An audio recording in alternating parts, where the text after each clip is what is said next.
ตุอัจจยันตังการันตะเรสังวริตุงวะพุทเทกุกมังปะกตังไมยายังอัน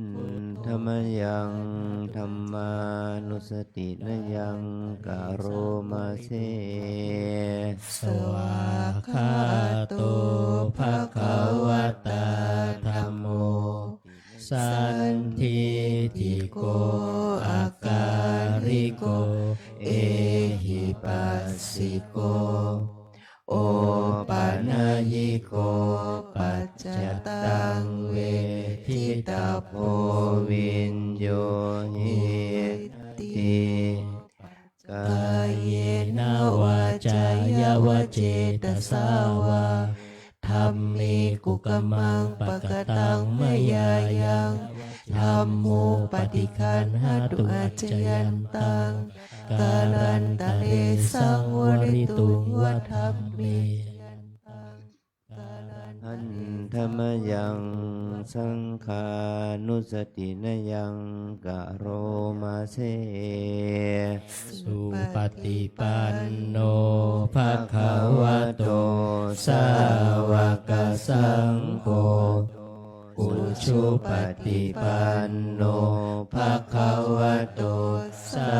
วกสังโฆยายาปฏิปันโนภะคะวะโตสาวกสังโฆสามีจิปฏิปันโนภะคะวะโตสาวกสังโฆญาติทังจัตตาริปุริสายุคานิอัตถปุริสบุคาราเอสะภะคะวะโตสาวกสังโฆอาหุนายโยปาหุนายโยทักขินายโยอัญชริกรณีโยอนุตตรังปุญญเขตังโลกัสสติกายเยนะวาจายวเจตสาวาสังเคกุกมังปะกตังมยายังสังโฆปฏิคันหตุอัจจยันตังการันตะเรสังวริตุงวสังเค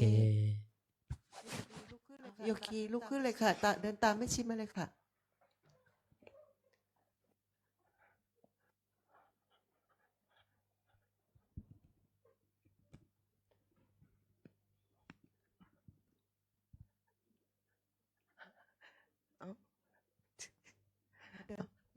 เดินนิดนึงค่ะเดินเร็วนิดนึงค่ะเดินเร็วนิดนึงค่ะเราจะ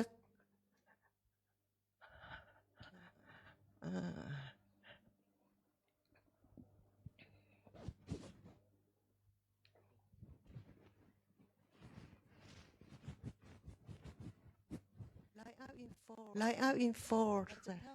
เราจะเท่ากับหน้าแถวหน้ากระดานเรียงสี่นะคะไลน์อัพอินโฟone two three four เดินขึ้นมาเลยค่ะ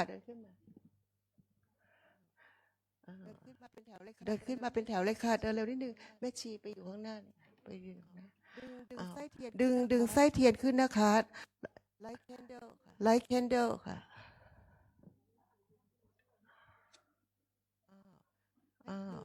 ให้1 2 3 4นะคะเอาขึ้นมาเลยค่ะหน้ากระดาษเรียงสี่ค่ะ Light out in force อันนี้ยังไม่4เลยนะขึ้นมาเลยค่ะอันนี้แค่3เองขึ้นมาแถวมันจะได้สั้นแล้วค่ะแสบจะไม่ยาว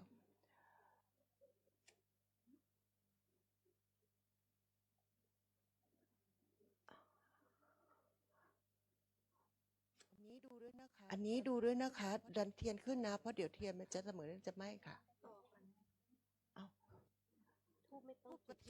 ทูบกระเทียนอย่าให้เจอกันนะคะสำหรับสวยดอกนะคะให้มาอยู่ตรงข้ามกันนะคะจุดให้ข้างหลังนิดนึงค่ะ